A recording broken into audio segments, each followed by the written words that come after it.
Burada uçuyoruz. Ya bir kadar bir kadar.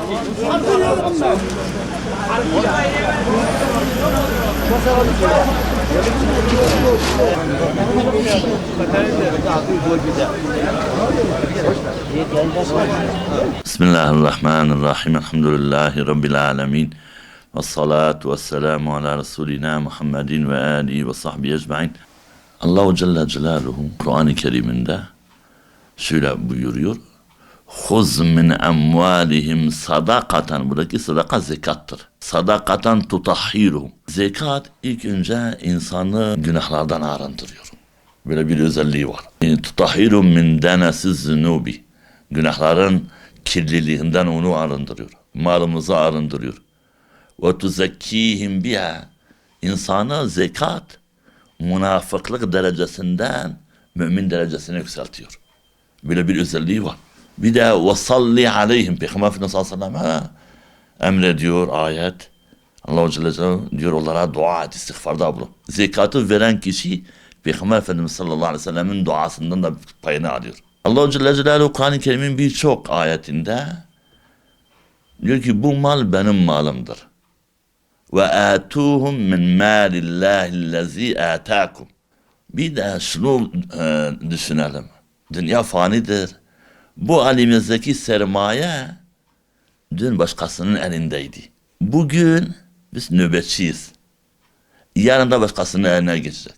Nöbet sıranda vazifeni yap ve Allah Celle Celaluhu Kur'an-ı Kerim'de diyor ve enfikû mimmâ cealekum mustahlafîne.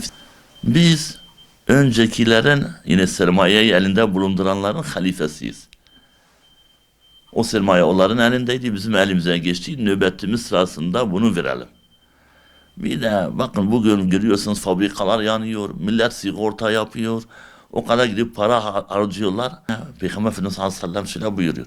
Hassinu emvâlekum biz zekati. Mallarınızın zekatını vererek Allah katında sigortalayın. Ve dâvu merdâkum bis sadakati.